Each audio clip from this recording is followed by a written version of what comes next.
Hello and welcome to Hermetic Journeys. I'm your host, Tony G. As you know, we have an incredible show for you today. Emblem 20. Wow, we started this in January of 2020, and it's been 3 years. I want to thank everybody who's subscribed, who's liked, or who's commented on these incredible videos.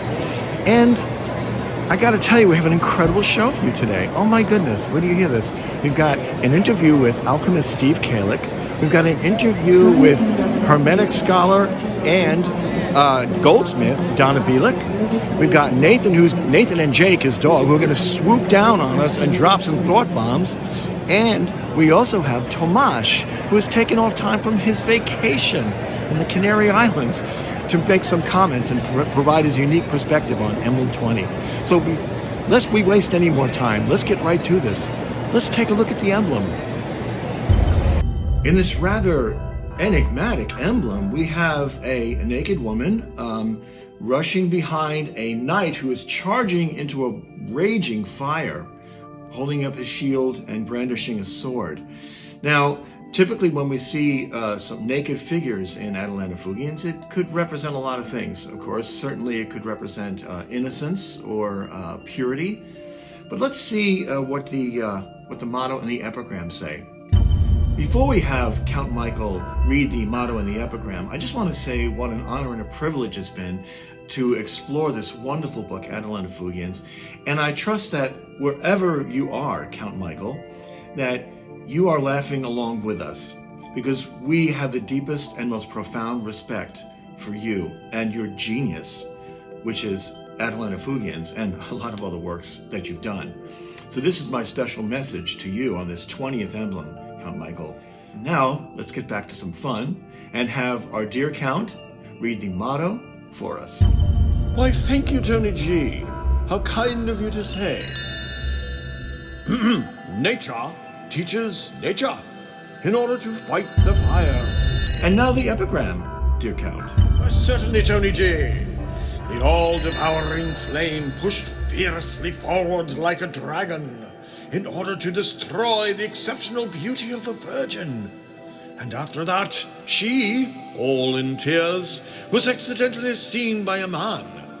The latter was ready to help her. Protecting her immediately with his shield, he turned on the enemy and taught her to despise such great threats with fortitude. Yes, indeed. I have to admit, this is one of the most mystifying emblems I'd ever encountered. And my lack of laboratory experience, I think, really hampered my ability to fully understand the emblem. So, what's it got to do? Well, I fired off an email, or at least I thought it was an email, to my Obi-Wan Kenobi, Steve Kalec, and asked him for his help. Not only did Steve help me understand Emblem 20, but he also agreed to do an interview. So without any further delay, here's an interview with my Obi-Wan Kenobi, Steve Kalec. This is Steve Kalec, practicing alchemist, and among many things, he's also an incredible artist. I don't know if any of you have seen his artwork, but you need to take a look. We want to thank you, Steve, for appearing on Hermetic Journeys. We're really excited about having you.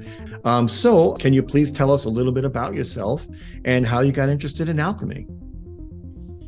Yeah, well, I think alchemy got interested in me. Honestly, when I was a young boy, I already was an alchemist. I'll tell you a story. I bought a science book. I was always fascinated by labs and stuff like that. And around 13, I bought this little book there that was showing you how to do things at home. Do you believe me that I made gunpowder when I was 13? And you know what? I realized there that now looking back, that I was making the salt and coagula. Because when I mixed my powders, my sulfur, my charcoal, and my saltpeter, which charcoal I made myself, I burnt the wood. It burnt, it sputtered, and this and that, but it wasn't working quite right. So I figured the proportions are not right, because they wouldn't give you the proportions for kids, Right. So I played around with the proportions, and I got it to work a little bit better. It at least it burned completely. So I figured, I don't know what to do next. I think maybe it's not mixed properly. So I thought to myself, how would I do that? I mixed it with water, but slowly, drip by drip. I made a batter out of it. I really, really mixed it, with a mortar and everything else. And then I poured it, pasted it on glass, and I put it out into the sun.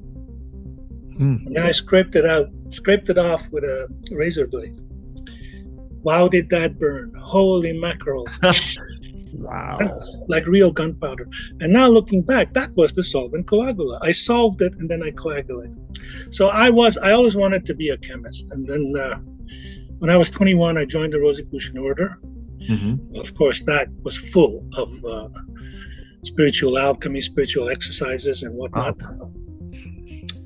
But what I really gained from them is the exercises and references to the works of the alchemists. Even Carl Jung. They quoted Carl Jung a few times, and I said, geez, I like this guy. So I bought almost all of his collected works, and fascinated me, the mind of that man, how he could understand nature and the psyche and all that. But I remember there reading one time from him that the alchemists in their laboratories were actually, for themselves, they were performing rituals. For them, it wasn't just chemistry. In fact, chemistry didn't exist then. It was a philosophy, and they saw nature through the experiments. So I said, oh yeah, I can go with that. And then I said, I got to become a laboratory alchemist. And through the Rosicrucians, I found the philosophers of nature. Well, the rest is history, I guess. I just started to understand the connection, the correspondence between the outer work and the inner work. When you sublime the self and you raise yourself you expand your consciousness, I can show it to you in a laboratory. It's very fascinating. So that's how I became alchemist. And it's about 30 years now. I was a bit of a mystic all the time, even when I was a young kid. My mother beat the fear of God in me. She was very religious, which is okay because it helped me understand that, helped me feel that there is a higher force above me, the higher forces of nature. And I was communicating with him many, many, many ways. So I could understand the Hermetic literatures and where they were coming from and the correspondence of the as above, so below. All these texts are beautiful. The Atalanta Fugiens that you're working on, for example, the Golden Tractates of Hermes for some, the Secret Book of Artephius, the Crowning of Nature, Hermetic Triumph, Splendor Solace. These are just some, but there's so many of them, that they should be read because, well, it depends. There are alchemists and there are alchemists. There are spiritual alchemists, there are laboratory alchemists. So, speaking of which, and I've used this image in Hermetic Journeys of Heinrich Kunrat, in his oratory, praying before he goes into his laboratory and does the work. So my question to you is, do you believe the spiritual component to the alchemical work is just as important as the lab work? And I think I know the answer here from what you said, but. Yeah, you know me a bit, so. Yeah. Well, they go together. For me, gold seekers are not alchemists. Okay. The alchemist knows that at all times, he or she is in the crucible, in the boiling flask, or is retard at all times. I'm interrupting this interview to further explain what Steve is about to show us, okay? In his works with antimony, or as he calls it, antimony, and it's pronounced that way in other parts of the world, all right? He, the antimony in the bottom of the flask began to turn black, okay? And over time, he continued the experiment, a salt began to appear above the blackened antimony, and they take the form of a swan. It's really beautiful, okay?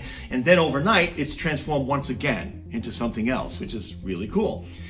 He's demonstrating this to us to show us how intrinsically linked the alchemical laboratory work and the alchemical philosophy is. They are inseparable. In addition to that, he's also going to show us the three phases of the alchemical process through this experiment: the black phase, the white phase, and the red or the gold phase.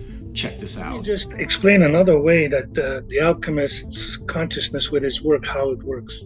On the wet path of Artephius, when I saw a white crust appear on the surface of the black matter, which was antimony, I said, this is going to be the white swan, like that. I was anticipating the white swan. Wow. And I kept incubating it and letting it circulate and everything else. And every time the liquid went up and came back down, dropped on the salts, it was starting to form something. Well, one day I feel a calling again. Come see me quick, because I'm not going to be around.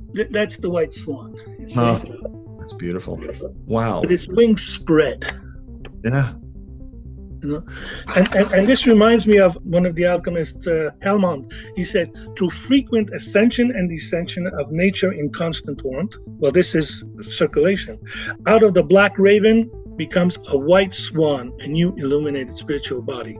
I said to I took a picture. Thank God I took a picture. And it was around midnight, near midnight. I went to bed. I said, I'm going to wake up in the morning and see how much further it developed. Well, it was gone. Thank God I had it set up to a distilling setup, and it flew.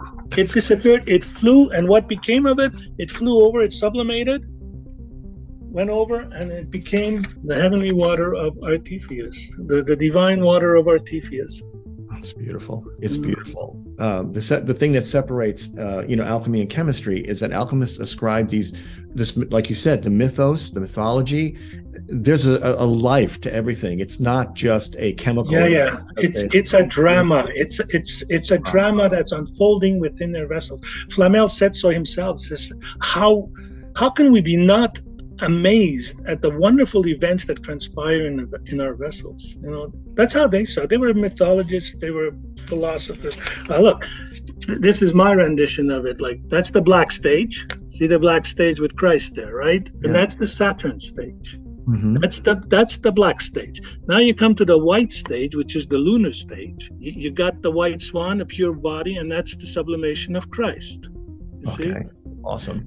And then you've got the gold stage. Well, in my work, I ascended gold.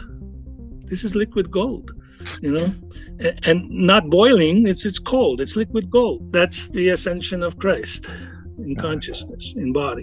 Once you can see these correspondences with the works that you are doing, it becomes obsessively passionate. You just want to do these works, and it calls you to do works. We're going to go to stop the interview at this point because it was an hour long. It was just an incredible interview. And I will be using other sections of this interview to demonstrate things in future Hermetic Journeys videos. Okay, at this point, I'd like to thank Steve so very, very much for opening his laboratory, his heart, and his mind to help us better understand the alchemical process and how it's involved in Atalanta Fugiens. You have to ask yourself, what would a Hermetic Journeys video be without the insight of my friend Nathan, right? It wouldn't be the same, would it? So, without any further ado, let me introduce my friend Nathan, who's going to provide his insight and unique perspective on Emblem 20. Take it away, Nathan.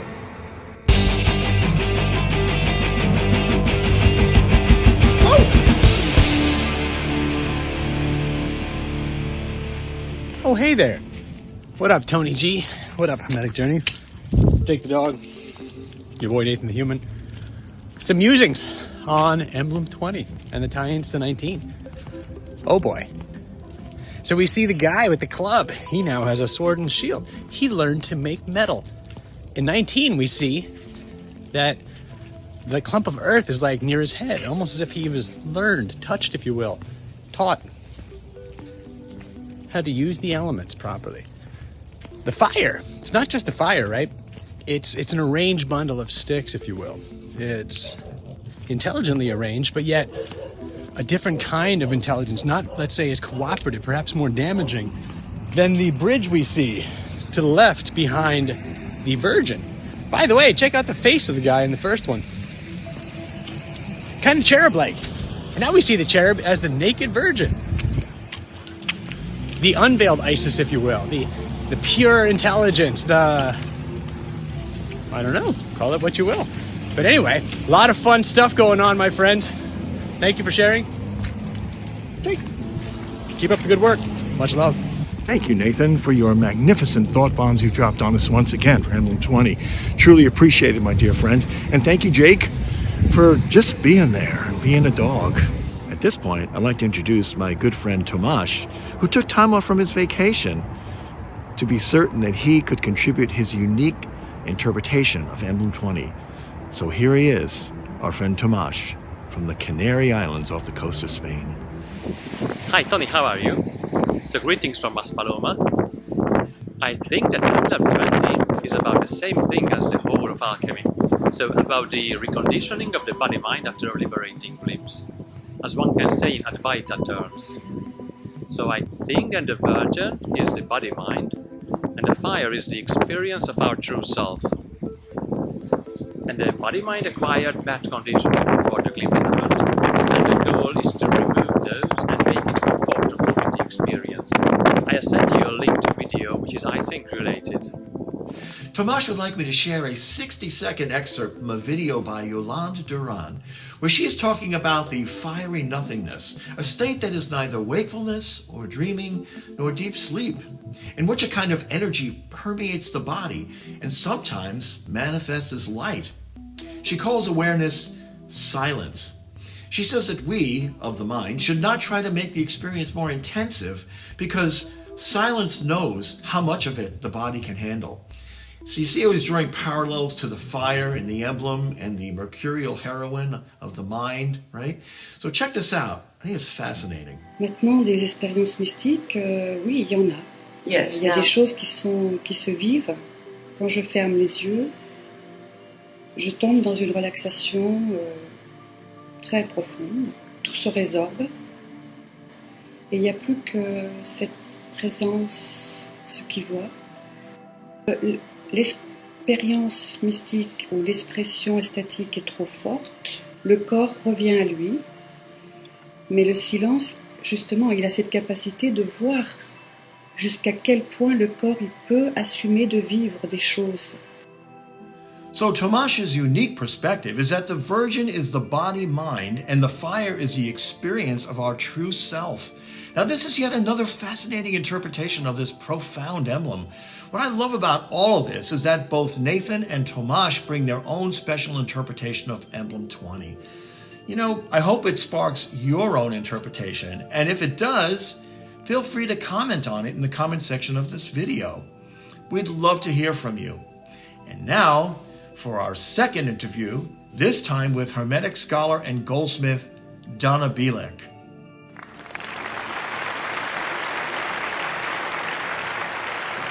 Let me tell you about our next special guest here on Hermetic Journeys. Her name is Donna Bilak. Donna's an academic and a goldsmith. She has a workshop where she makes a unique jewelry, and her work is called Prima Materia. She has a PhD in decorative arts, design history, and material culture from the Bard Graduate Center. Donna co-authored the digital publication Furnace and Fugue, which has been a tremendous resource for us here at Hermetic Journeys. And as it explores in greater detail, that book we work on. What's the name of that book? Oh, yeah, Atalanta Fugiens. So, welcome, Donna, at last to Hermetic Journeys. It's so lovely to be here. Thank you, Tony. And just before we started the recording, I said, and I'll say it again, thank you so much for having me as part of your Hermetic journey. This is a real pleasure. It is entirely our pleasure. Really, I mean, from the bottom of my heart, thank you very much, and I'm so glad to finally get to meet you almost in person. And one day we'll actually meet in person. One day, I'm sure that'll happen. So let me begin by asking you a few questions. What led you to your research in the realm of alchemy and Hermetic philosophy? None of this was planned. None of it. I love it. like all good journeys in life, you start off thinking you're going in one direction, and then you just allow yourself to become redirected as events and things unfold around you and you respond to them. I was trained as a bench jeweler in Toronto. Before I became a historian, I worked in Toronto's jewelry industry as a wax model maker and jewelry designer. I have a professional diploma in jewelry arts from the George Brown College of Arts and Technology in Toronto. I never planned to be an academic at all, and it was in responding to some pretty seismic technology changes in the late 90s to the jewelry industry with the introduction to CAD, computer-assisted design, really impacted what I was doing as a practitioner, because I was trained hands-on and at the bench, and suddenly everything was being done on computers, and computers in the 90s were very different from computers of the 21st century today. And I had no training also in CAD. So I accidentally began to do history by asking questions of my colleagues in like the auction house industry of why different jewelry pieces from different periods looked the way they did. And these questions opened up a pathway to graduate school. I met a professor that changed the course of my life. He was Richard Hoffman, is professor of medieval environmental history. And he's the one that opened up this world of history of science and medicine to me. And I allowed myself to get redirected by that interest. So I went to graduate school to further my interest in jewelry studies. I then got into early modern science from the most unexpected route imaginable. It's like, oh, this course looks cool. Beware of asking questions, because in my case, it led to a terminal degree. So I then was encouraged after my master's to do a PhD, and my mentors were telling me to go to the Bard Graduate Center in New York City. And that's where my background in goldsmithing and studio like really came together with my deepening interest in early modern science, because I stumbled on this thing called alchemy, and in analyzing the alchemical texts and manuals from this period, which uses allegory to encrypt information, I realized that a lot of it made sense to me from the perspective of a practitioner, like when they're describing different degrees of heat and colors, and also when you start getting into like handwritten laboratory notes, like the smells and tastes that are being described. Like a lot of this resonated with me from what it was I did. So that's sort of my big answer to your straightforward question, that no, I didn't plan any of this. So alchemy, in a strange way, has enabled me to really understand who I am and why I am, because it's now in this full circle moment that I'm bringing together the two halves of my professional identity and my soul, as an artist and as an academic. And this is, alchemy is the way that I get to do both. Well, if it makes you feel any better, I had no idea I'd be doing anything like this either. Just kind of fell into this too. With alchemy really has changed my life too. It's just one of those things, and it's nothing that you plan. Just things happen to you, and you're like, oh, I guess I'll go in that direction. I call it breadcrumbs. No, that's really funny you should say that, because I was using trail of breadcrumbs yesterday in conversation, in fact. Oh, really? Alchemy in just like the straightforward English language definition, like stripped away of any sort of schools of thought. Alchemy fundamentally means like the art of transformation. In our sense, the early modern sense, it's the art of transformation through fire. Fire is this catalyst for material manipulation, but alchemy as transformation, yeah, you can have human alchemy, absolutely. And what you and I are both talking about right here, right now, is a kind of alchemy at work in the world, when we respond to things that change how we perceive and experience, our life around us and understand our place in it. Yeah, definitely transformational. Certainly transformational in so many ways. Which leads me to ask, how did you end up working on Atalanta Fugiens? There's a totally by accident, totally, but not planned at all. Yeah, so I was writing my dissertation not on Atalanta Fugiens, but I was writing my dissertation on a 17th century Puritan alchemist who was educated at Harvard, So John Allen was a Puritan alchemist. I was working from his letters. I did an iconographic analysis of the. This is all leading to how I got into Atalanta. Yeah, no, it's fascinating. Falling down a rabbit hole here. Anyway, one of John Allen's seals, he had about 5 seals that he used across a 12-year period, but the one he used the most was of the pelican in her piety symbol. It's a Christian symbol, but also an alchemical symbol. And I interpret this as he's concealing and revealing his identity in classic emblematic fashion, as a person who is not an initiate would look at the seal and say, oh yeah, it makes sense because he's a minister of the gospel. But a recipient of the letter who was an alchemical initiate would also recognize the alchemical reference that's implicit in using this symbol. So I was actually looking at a really great collection of essays on alchemical emblems and symbolism. And this is where I stumbled upon a reference to Atalanta Fugiens, but interestingly didn't have a single image. And I was just like, this is really intriguing. Wow. Atalanta Fugiens, what are they? So I Googled it and it brought up like thousands of images of Atalanta Fugiens, but I didn't realize they were all decontextualized. They were all just like cropped images, but they're still startlingly beautiful.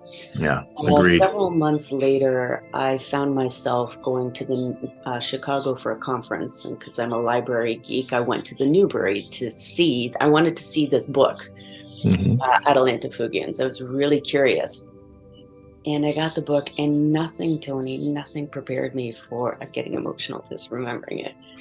When the book came, it's a small book. It's small. It's like this big. And I open it up, and I had no idea that there was music. I had and I just spent, I'll never forget, I'm in the Newbury. It's afternoon, it's quiet. I have the book in my hands. There's like shafts of light coming in, from the windows. Wow. You can see dust motes in the air, and I'm just leafing in awe, just taken by the beauty of this book. So I have to stop the video here because Donna began to talk about the Venus magic square that is deeply hidden within the pages of Atalanta Fugiens. So we're going to reserve the second half of that video for Emblem 26.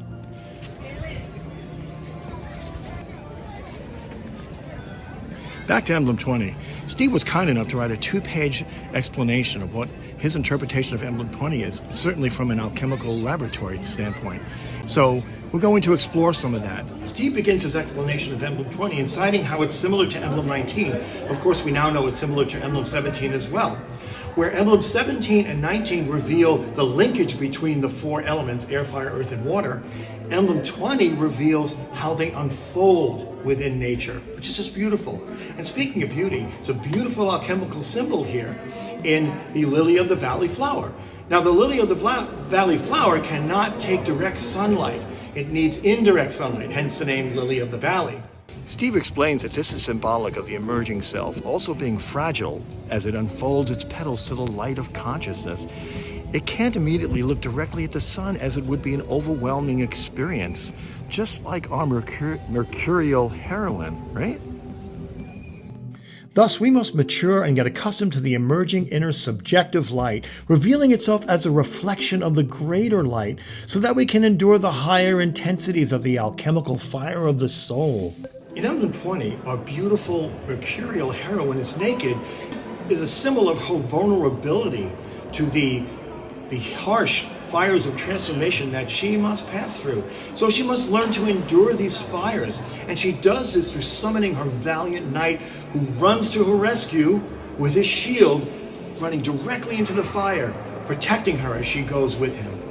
So who is this knight who's not afraid of the transformative fires of alchemy? Well, he represents the fixed alchemical sulfur of the alchemists. Now, sulfur was always linked to consciousness in the alchemical realm. And consciousness was always seen as a light, okay? And a light, back in the days of the alchemists, was generated through fire. So fire and sulfur were linked with consciousness. However, it is a fixed sulfur, meaning that part of consciousness that has been through the transformative fires, okay? And that is familiar with that has the understanding, that can go through and assist our mercurial naked heroine in battling the transformative fires, these relentless fires that she must endure. Basically, this whole thing represents the unfolding of consciousness, as Steve tells us. And we can understand where Dr. Meyer's talking about nature guiding nature and nature assisting nature in this process. We can think of it as a mentor, like Steve is to me. Someone who's been through the fires, someone who's had the experience, who can guide us so that we don't get burned. Since the alchemical process is universal to all levels of being, as Steve tells us, this emblem must also speak to the laboratory metallic processes as well. We can think of this as the multi-layered nature of these emblems, right? Many of which we've explored, of course. Steve is going to take us through the alchemical process so that we can better understand Emblem 20 and, of course, any future emblems that we encounter in Atalanta Fugiens. In the antimonial path, our antimony must be purified. So the antimony needs to be purified during this process. Steve tells us through his experience of the dangers of working with substances like antimony and mercury. They can be poisonous, right? Depending on what you do with them. Steve tells us the purification of antimony must be rendered into a regulus that can become as shiny and reflective as silver. Now, before we continue, I want to talk about two things. A regulus is, of course, an alchemical term meaning the purification of antimony. Right? Once it's purified and transformed, it becomes what is called a regulus. And it looks like little star patterns. You see it? That's why they're calling it. Why are they calling it a regulus with star patterns? Because Regulus is a star in the constellation of Leo. But it is get this, it is part of a quadruple star system of 4 stars, that are organized into 2 pairs. Wow. Okay, think about Emblem 17 and 19, where we had the story of Gemini, the Gemini twins, right? So the star Regulus is part of a quadruple star system with 2 sets of twins, if you will. Isn't that cool? That was so cool. Just blew my mind. I had to tell you about that. To continue with Steve's commentary concerning the purification of antimony, here we go. This work demands very high heat in an oven. Such works can be challenging and even dangerous, as I myself have seen crucibles blow up and destroy the metal being worked on, as extremely high heats are required. However, alchemists learn to use nature's secrets in protecting itself. In the method of making a regulus, which is a purification of antimony, as we mentioned earlier, the alchemists know that certain mineral and metallic additives in certain proportions are to be added to antimony before passing it through the ordeals of the tyrannical fire. In this case, and this is my personal theory here, our beautiful mercurial naked heroine can represent the antimony here, right? And the knight in shining armor would represent those additives that are used to protect the antimony from the harsh fires of the alchemical process. Specifically, Steve mentions how salts form within wine barrels in the process of making wine, and we've talked about this in previous videos, and how these salts are used in powdered form to protect antimony. He says here, these are calcined and become as fixed alchemical salts of sulfur. By fixing, we mean that they cannot be volatilized and destroyed by fire. Now, I'd like to read you the conclusion to this that Steve wrote. The alchemists were unbelievable philosophers. They did not need the table of elements we have today. They understood their materials and nature in a philosophical way, explained through mythological allegories and the Hermetic correspondences of as above, so below. They were true mystics that saw the laws of nature unfolding within their very crucibles, boiling flasks, and retorts as initiatic dramas. In fact, they knew that at all times they were in their crucibles, boiling flasks, and retorts with their matter. We would like to thank Steve Kalec, Donna Bilak, Nathan and Jake, and Tamas for their time and effort in contributing to this video. We would also like to thank those of you who have subscribed, commented, or liked these videos in the past. And we're really excited about what is to come with Emblem 21. So, stay tuned. See you next time.